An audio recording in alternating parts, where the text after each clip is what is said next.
Buenos días, buenas tardes, buenas noches, según escuche esta grabación. El día de hoy, mis compañeros Martínez Luis Ángel, Regalado Martínez Diego y yo, Soto Hernández Jonathan Guillermo, venimos a proponer dos rasgos propios de la literatura medieval hispánica, así como una problemática de estos mismos textos. Y empezando por el primer rasgo que podemos encontrar dentro de esta literatura, es el didactismo presente en las obras medievales.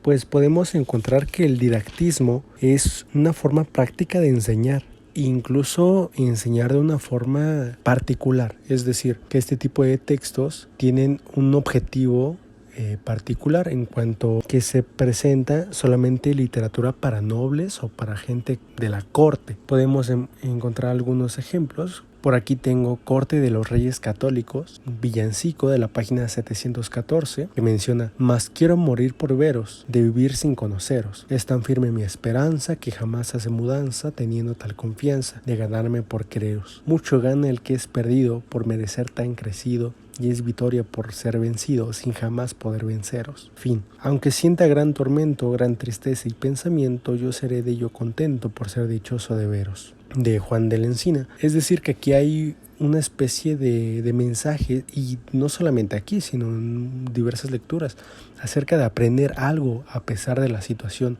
Hay una enseñanza de cómo comportarse ante distintos tipos de situaciones y distintos tipos de sentimientos, así como también se establece qué es lo natural, qué es lo bueno, qué es lo malo. Aquí tengo otro ejemplo del libro del Buen Amor. Pues no necesito mucha explicación para decir que tanto el libro del Buen Amor como el Conde Lucanor son libros que mantienen esta característica mucho más presente, mucho más visible. Y es aquí en el libro del Buen Amor donde encontramos, aquí dice de cómo según natura los hombres y las otras animalias quieren haber compañía con las fembras. Como dicen Aristóteles, cosa es verdadera: el mundo por dos cosas trabaja. La primera por haber mantenencia, la otra era por haber juntamiento con fembra placentera. Y lo diciese de mío sería de culpar. Dice lo gran filósofo: non soy yo de raptar. De lo dice el sabio no debemos dudar, que por obra se prueba el sabio de su hablar. Y en el laberinto de fortuna también podemos encontrar algún tipo de didactismo. Por ejemplo, en la estrofa 28 menciona: «Le dice yo, y luego le oí responder: quien fuere constante al tiempo adversario, y más non buscare de lo necesario, ramo ninguno no habrá menester». Y bueno, respecto al Conde Lucanor, no hay mucho que recalcar, pues incluso desde el inicio nos menciona cuál es el objetivo de este texto.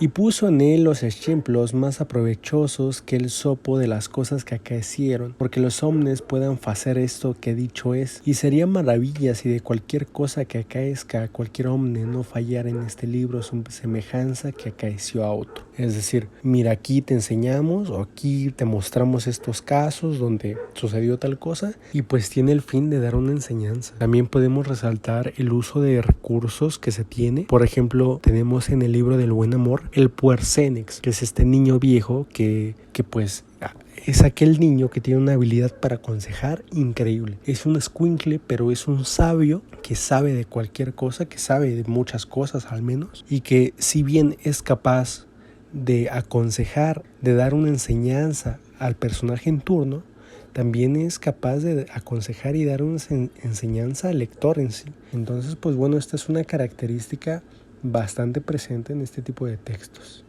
Y como segundo rasgo presente en la literatura medieval, tenemos el uso de versos de arte mayor o arte menor dentro de las obras medievales tienen, por lo general, una relación directa con su temática. La clasificación de versos en arte mayor o arte menor obedecen al número de sílabas que contienen. Antonio Quilis divide los versos en dos tipos: simples, cuando constan de un solo verso, y compuestos, cuando constan de dos versos. A su vez, los versos simples se dividen en dos según el número de sílabas que contienen. El verso simple de arte menor contiene, como máximo, una cantidad de 8 sílabas. El verso simple de arte mayor contiene entre 9 a 11 sílabas. A partir de las 11 sílabas, el verso es compuesto. La versificación es una práctica común en la literatura española, no solamente utilizada en las obras líricas como tal, sino también empleada en la transmisión de conocimientos, tradiciones, historias y relatos. Ejemplo de estos son el libro de Alexandre, que narra la empresa de Alejandro Magno en la conquista de todo el mundo conocido, o los romances, poemas octosílabos utilizados para narrar historias que cautivarán a la audiencia, como el romance del Conde Olinos. Es necesario hacer hincapié en esta forma métrica en particular.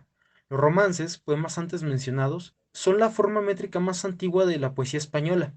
Sobre su historia, Quiles menciona que se ha cultivado desde los siglos XI y XII, en los que aparece como metro de alguna jarcha mozárabe hasta nuestros días, empleándolo tanto el anónimo canta popular como nuestros más grandes poetas. Con esto en cuenta, entonces, no es de extrañar que esta forma métrica, compuesta por versos de arte menor, fuera extendida en todos los estratos sociales, como veremos en obras como En un tiempo cogí flores, de Alfonso XI. En un tiempo cogí flores, del muy nobre paraíso, cuitado mis amores, e del su fremoso rizo, e siempre vivo en dolor, e ya non lo puedo sofrir, mais me valdría la muerte, que en el mundo vivier. Yo con cuidado de amores, volo vengo ya a dicer, que he de aquesta mi señora, que mucho deseo haber. Verso primero al 12. Dentro de la temática amorosa podemos encontrar más poemas como Las Jarchas. Gar, ¿qué faré yo?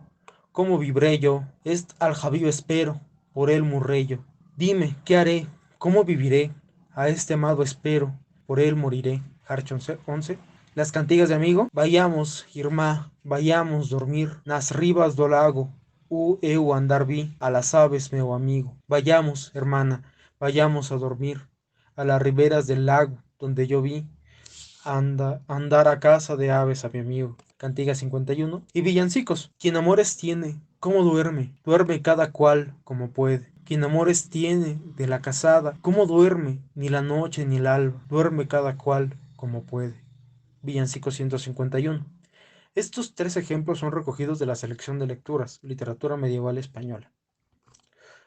Si bien los ejemplos anteriores no cumplen la métrica octosilábica, nunca la superan con seguridad e intención. Y esto no solamente se mantiene en la lírica, sino que en la dramática vemos un caso parecido con el texto El diálogo entre el amor y un viejo, de Rodrigo de Cota. Notaremos, también, la convivencia de la temática amorosa con la religiosa en los versos de arte menor, como lo es en el auto de los Reyes Magos, compuesto de versos heptasílabos, o ciertas poesías cortesanas dedicadas a la Virgen María, como la cantiga Santa María que hizo que hizo Alfonso Álvarez Villaspondio. En contraposición, tenemos dos obras que exceden los límites octosilábicos y de arte mayor simple, conteniendo versos de arte mayor compuestos, ambos de 12 sílabas, La danza general de la muerte, de autor anónimo, y el libro y el laberinto de fortuna, de Juan de Mena, son textos que resaltan por no contener en su forma métrica la tradición octosilábica.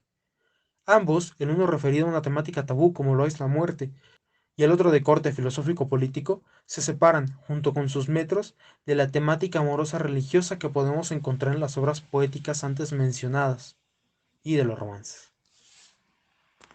Una de las principales problemáticas a las que nos enfrentamos a la hora de estudiar los textos medievales es su recuperación. Y no solo nos referimos a encontrar manuscritos o fragmentos perdidos o a conservar los que ya conocemos, sino que también tenemos que enmarcarlos históricamente, saber de dónde vienen, saber dónde se produjeron, saber en qué momento se produjeron y cuál es la relación que tienen con otros fragmentos y otros manuscritos que hacen referencia al mismo texto. Esto es porque durante la época medieval no existían las tecnologías para reproducir el registro escrito como las tenemos ahora. No existían las impresoras, no existían las imprentas y mucho menos existían los aparatos electrónicos con los cuales podemos compartir de manera muy sencilla textos con una mínima pérdida en su transacción. Este no era el caso, y es por eso que tenemos toda una rama de la filología llamada ecdótica que se encarga de enmarcar históricamente para poder hacer una regresión a través de los textos y encontrar cuál era la versión más parecida a la que se produjo cuando el texto dio a luz. Podemos ver diversos ejemplos a lo largo de la historia de la literatura hispánica medieval. Por un lado, el caso más paradigmático por ser además el primer ejemplo de literatura medieval hispánica es el Cantar del Mio Cid, que se inscribe en la tradición de las literaturas orales, pero del cual tenemos solo un registro, que es un manuscrito acéfalo porque le falta el primer folio, que además le faltan otros dos. que equivalen aproximadamente a 50 versos. En este caso, no hay mucho que se pueda hacer además de reforzar los intentos para recuperar o investigar de manera arqueológica dónde pueden haber otras formas de este texto. Afortunadamente, casos como el del conde Nucanor, donde tenemos 5 manuscritos y además una impresión del siglo XVI, hacen que sea muchísimo más fácil la reconstrucción de este texto. Sin embargo, hay otras formas de poder recuperar los textos. Uno de estos casos es el del diálogo del amor y el viejo, donde existe su primer registro en el Cancionero General, donde se reprodujo como la obra de teatro que es, pero sin embargo, en algunas ediciones posteriores como el de la República Literaria, que se encuentra en la colección Ticknor, tenemos varias notas que se llaman glosas en este documento, lo cual nos permite entender cuáles fueron los criterios de la persona que reprodujo este texto para poder hacer una reconstrucción a partir de deducciones que nos puedan acercar muchísimo más al texto original. Nosotros creemos que una forma para poder solventar esta problemática es precisamente eso, fomentar la creación de ediciones críticas, pero además profundizar las investigaciones y las recuperaciones de textos perdidos a través de iniciativas que nos faciliten poder acercarnos a estos textos. Tanto en la didáctica como en la relación temática de los versos, podemos ver dos características de la literatura medieval que entran en relación directa con la ecdótica y particularmente con la problemática de la recuperación de los textos. Podría parecer a primera vista que no hay mucha relación, ya que estamos hablando de cuestiones altamente textuales, donde simplemente vemos una preferencia por enunciar ciertas realidades o distinguir unas de otras. Sin embargo, es precisamente en esa relación temática donde encontramos el porqué de la pérdida de algunos textos. Es importante señalar que el valor del prestigio en la literatura medieval es muy importante para entenderla. El contexto de la producción de estos textos y su reproducción sobre todo se da en espacios escolásticos, universitarios, donde las personas letradas, alfabetizadas y además con los conocimientos técnicos para poder reproducir los textos, lo hacía.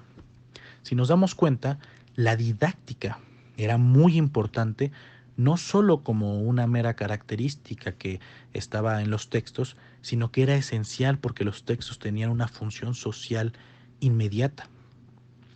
Dar valores, reproducir los valores de esas épocas. De la misma forma, los versos están distinguidos tanto por su producción como por sus valores. Podemos ver en los casos de algunos textos inscritos en lo que se llama el Mester de Clerecía, pues una intención mayor por conservar estos textos. Es por eso que esta problemática está íntimamente relacionada con los temas y las características de los textos medievales. Es por eso que textos como el Libro de Buen Amor, el Apolonio, el Alexandre, los Milagros de Nuestra Señora, entre otros, que aunque es cierto que se conservan algunos en mal estado, incompletos, de un único manuscrito, están muchísimo mejor parados que muchos textos de origen popular, que tradicionalmente no tienen las mismas temáticas que comparten estos textos de alto prestigio en su tiempo. Esto hace que su recuperación sea muchísimo más dificultosa. Y es por eso que está la ecdótica ahí para ayudarnos a hacernos un mejor panorama de lo que se decía y se producía en la Edad Media, que en muchos casos se perdió porque no era del interés de estas sociedades escolásticas, que eran las que se encargaban de conservar la producción escrita.